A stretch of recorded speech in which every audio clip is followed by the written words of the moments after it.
That book you're writing, is it any good? Oh dear me, no, it's absolute pants. The first time that somebody asked me, are you a pantser or a plotter, I was confused.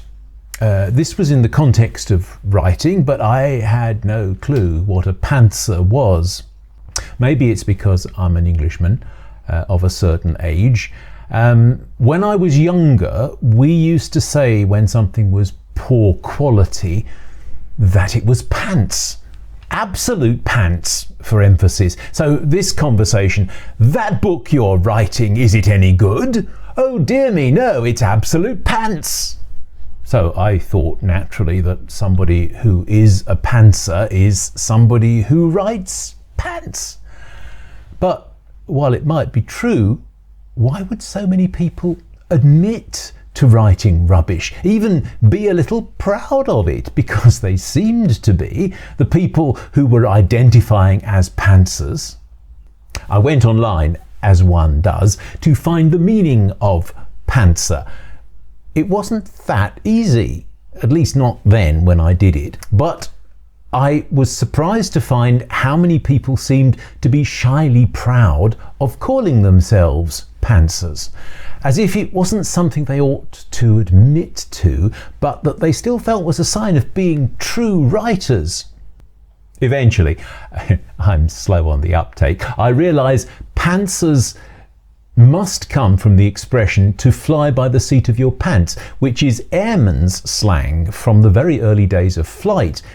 Canvas and wire biplanes, leather pilots' hats and goggles. These pantsers saw themselves as Snoopy, flying his doghouse roof and typing, "It was a dark and stormy night." Of course, that's not what they say. They say they are imitating this or that writer who they claim is a pantser. Stephen King, some people say, or J.R.R. Tolkien. Maybe you know the story. There he was, the 30-plus-year-old Tolkien, sitting in his study one sunny day in the 1930s, correcting student essays. So boring! And he turned over a page and was suddenly confronted by a blank sheet of paper. In joy and freedom, he wrote down the first thing that came into his head. In a hole in the ground lived a hobbit. The first line of The Hobbit, the first line that led on to The Lord of the Rings, and all the rest. So, Tolkien, the original pantser. Oh, come off it. Just look at his opus and tell me again you think this didn't involve planning. That first time I was asked, are you a pantser or a plotter? I answered plotter.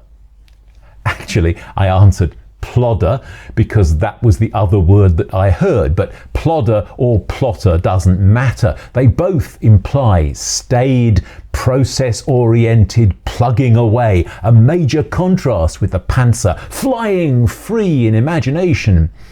The more I learned about those writers pantsers revere as fellow pantsers, the more I was confirmed in my belief that pantsers are just fantasizing. As what? As a way to excuse not planning?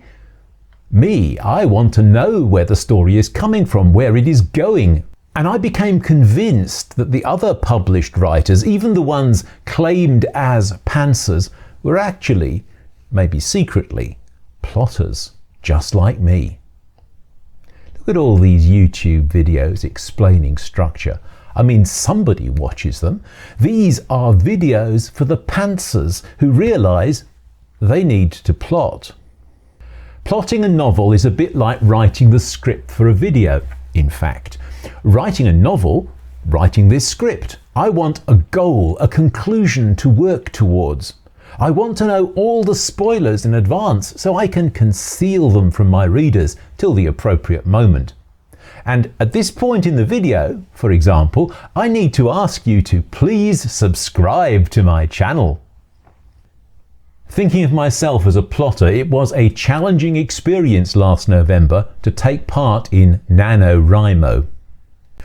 NaNoWriMo, for those who do not know, is the national, should be international, Novel Writing Month, and it challenges writers to push themselves to write a 50,000 word manuscript in 1 month. In some ways it is the pantser's dream and the plotter's nightmare. But last November, for the first time ever, I reached the goal. Writing an average of 1,667 words daily, I produced a little more than 50,000 words of a book in 1 month. Fantastic! I have never previously got beyond the second week of NaNoWriMo. The story I wrote was a science fiction novel that I've had in my mind for a couple of years. There's the plotter, you see. I already knew the frame of the story. I already had it worked out. It is set on Earth about 500 years into our future. Humans are quite advanced along the road to rebuilding after the catastrophe. And they are doing so with the help of artificial intelligence and robots. Or are they being manipulated by the artificial intelligence? So I had a plan. I had my characters, I had the settings and events. I knew how the story would start and how it would end. All I had to do was follow the structure and write the story. Except that didn't work. The more I wrote, pushing forward into November, the more my plot felt hollow and the more my characters grumbled. It was the most interesting thing. My characters started to develop their own ideas about how the story should develop, especially their parts of the story. I'll give you an example. I have a character who is a 352-year-old robot with machine intelligence, presenting as a seated middle-aged man. At least that's what it looks like from the waist up. Creating this character, I was thinking of a specific Renaissance portrait of one of the doges of Venice. The robot is supposed to be teaching a girl child, Emmy, who is the daughter of the family that owns the building where the robot is housed. A third character, Ben, comes to visit the robot asking for help. I knew the robot would be reluctant to help, but would eventually agree. What I had not expected was that Emmy would listen to Ben's appeal. She was supposed to be sitting to one side, doing her homework. Instead, she came over, put her hand on the robot's shoulder and said to Ben, "Of course we'll help." This was not something I had planned. This came out of nowhere. Well, out of my subconscious, of course, but it was completely unexpected. I don't know who was more surprised, the robot or me. But the more I looked at it, the more I liked it. It said something about the relationship between the girl and the robot. It said something about the robot's developing emotional intelligence and empathy, which are themes of the novel, and it solved the problem of getting the robot to help Ben. After all, how could it refuse when Emmy had promised and included herself in the equation? This wasn't the only time one of my characters got involved. There were similar developments with at least 3 other characters and situations. In most cases, I accepted the gift the characters were offering me. It's not just my story after all, it's theirs too. All that creative inspiration, all that pantsing was very nice and I enjoyed it, but at the end of NaNoWriMo, what did I have? I had a 50,000 plus word clump of text that had broken away from my plot. I had a dozen rebellious characters. I had a weak beginning and an ending that was seriously adrift from the text that I'd produced.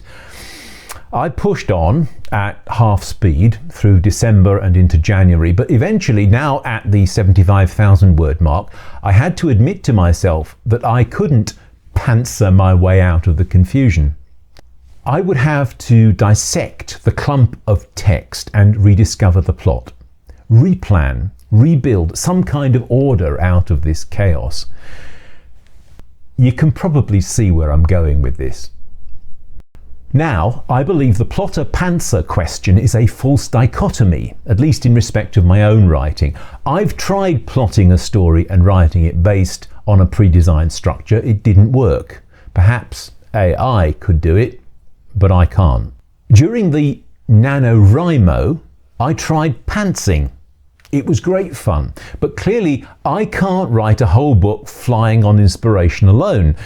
Maybe I could do it with a poem, maybe with flash fiction, just possibly with a short story. But as soon as I get beyond something very compact, I have to plan. Feel free to disagree with me, but I think if you buy into the dichotomy and identify with one side or the other, if you try to only write as a plotter or to only write as a pantser, then whatever you produce is likely to be absolute pants.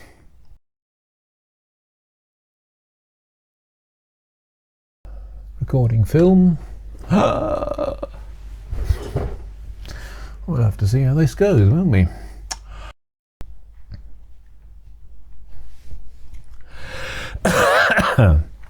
I realise I haven't got the full script. Bear with me. Thank you and goodbye.